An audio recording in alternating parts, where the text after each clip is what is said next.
Bonjour à tous! Aujourd'hui, j'aimerais qu'on se parle un peu des difficultés qu'on peut rencontrer dans nos textes quand on doit écrire les mots comme il faut. Alors aujourd'hui, je vais t'enseigner que comme les auteurs, les élèves doivent penser à leur orthographe et bien écrire leurs mots. Alors je vais te donner quelques défis aujourd'hui puis des petits trucs pour essayer de bien écrire les mots qui sont plus difficiles dans ton texte. Alors, quand tu as terminé d'écrire ton texte, en premier, on a vu que ce serait important que tu relises ton histoire pour bien vérifier si ta construction de phrase se dit bien. Qu'est-ce que ça veut dire? Dans le fond, c'est que des fois, on oublie un mot. Alors là, on doit se corriger. On doit changer même des fois la formulation de notre phrase parce que finalement, quand je le relis, ça se dit mal. Alors, c'est une étape super importante. C'est la première affaire. Ensuite, pour bien se corriger, on va aller voir la deuxième étape que je te conseille, c'est de penser à chacune de tes majuscules et de tes points. Est-ce que tu les as vraiment mis dans toutes tes pages? Nous, les profs, des fois, on remarque que les élèves l'ont bien fait à la première page. Plein de majuscules, plein de belles petites phrases et des points. Mais plus on tourne les pages, oups, il en manque un petit peu. Puis finalement, ça finit que les phrases sont très, très longues et difficiles à comprendre.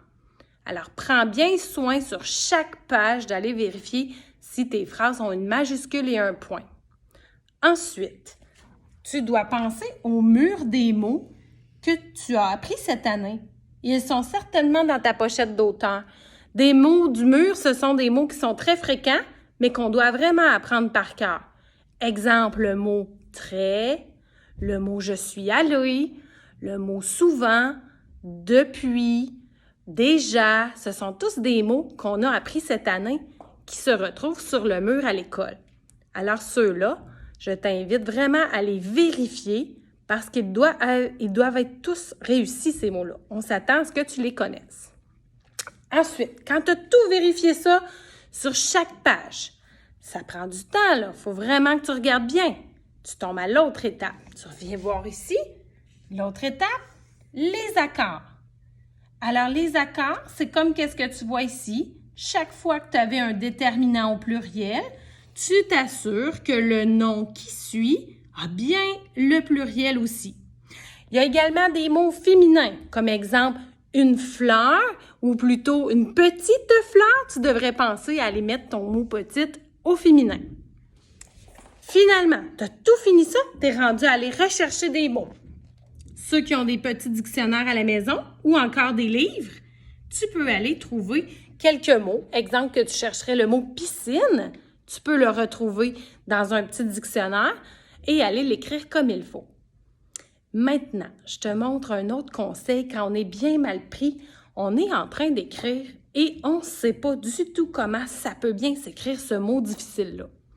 Parce que les auteurs ils utilisent des mots plus difficiles pour rendre leur texte meilleur à lire. Alors, avec les élèves en classe, ce qu'on a fait, c'est qu'on s'est pratiqué à essayer des mots un peu plus difficiles. Comment peuvent-ils bien s'écrire? Alors, c'est la technique et c'est plusieurs façons.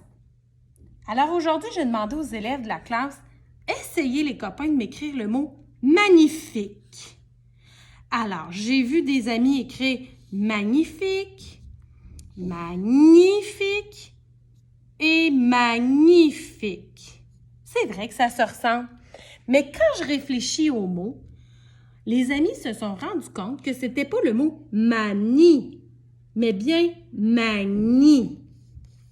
Alors, on avait besoin d'un son GN pour faire, on avait besoin des lettres GN pour faire le son ni. Et j'ai des amis qui ont dit, hey, moi, je sais que la plupart des mots qui font ic à la fin, on l'écrit I. Q-U-E. C'est une régularité qu'on a appris.